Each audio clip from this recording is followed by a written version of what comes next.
আমাদের charger ফ্যানগুলোর 6 volt বা 12 ভোল্টের ব্যাটারি চেঞ্জ করার পর এটা থেকে 6 মাসের বেশি সার্ভিসই পাওয়া যাচ্ছে না। রিসেন্টলি আমি খুবই তিক্ত একটা অভিজ্ঞতার শিকার হই।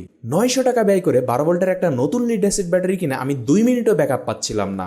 লোড দেওয়ার সাথে সাথে ব্যাটারি 6 ভোল্টে চলে আসছিল এবং চার্জে দেওয়ার সাথে সাথে ব্যাটারি 14 ভোল্টে চলে আসছিল। সেলারের কাছে ব্যাটারিটি নিয়ে যাওয়ার পর সে কোনো প্রকার দায়ভার নিতে সম্পূর্ণ অস্বীকৃতি জানায় এবং আমার 900 টাকার পাশাপাশি যাতায়াত খরচ এবং যথেষ্ট পরিমাণ সময় নষ্ট হয়। একবারই টেস্টিং পারপাসে লিড অ্যাসিড ব্যাটারি কিনতে গিয়ে ধরা খেয়ে আবার ব্যাক চলে আসলাম লিথিয়াম আয়রন ফসফেটে, যেগুলো টানা 3 থেকে 4 বছর অনায়াসে সার্ভিস প্রোভাইড করে। যে ফ্যানগুলো 12 ভোল্টে চলে সেগুলোর জন্য বেস্ট চয়েস হলো গো গ্যাজেটের 12 ভোল্টের 6 অ্যাম্পিয়ারের lithium iron phosphate battery pack.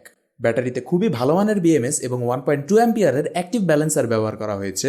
Capacity 5.7 ampere হওয়ার পাশাপাশি এটার লাইফ সাইকেল কমপক্ষে 2000, মানে প্রতিদিন যদি ব্যাটারিকে আপনি 2 বার ফুল চার্জ এবং ফুল ডিসচার্জ করেন তারপরেও ব্যাটারি প্যাককে নষ্ট করতে আপনার 4 বছর সময় লাগবে। আপনার ফ্যানের ভিতরে যদি জায়গা বেশি থাকে অথবা বাইরে ব্যাটারি লাগিয়ে ব্যবহার করতে চান সেক্ষেত্রে নিতে পারেন 12 ভোল্ট 15 অ্যাম্পিয়ারের ব্যাটারি প্যাক। এতে করে এক চার্জে ফ্যানের ব্যাকআপ 10 ঘন্টা বা তারও বেশি পাবেন। আমার মতো এরকম 9 অ্যাম্পিয়ারের ব্যাটারি কিনে 1 অ্যাম্পিয়ার ব্যাকআপ পেয়ে স্ক্যামের শিকার না হতে চাইলে ব্যাটারি অর্ডার করুন গো গ্যাজেট থেকে। বাংলা গিক্সকে সাপোর্ট করার লিঙ্ক এবং ব্যাটারি কেনার লিঙ্ক থাকবে নিচে কমেন্ট বক্সে, এবং প্রয়োজনীয় আপডেট পেতে বাংলা গিক্সে অবশ্যই ফলো দিয়ে রাখুন।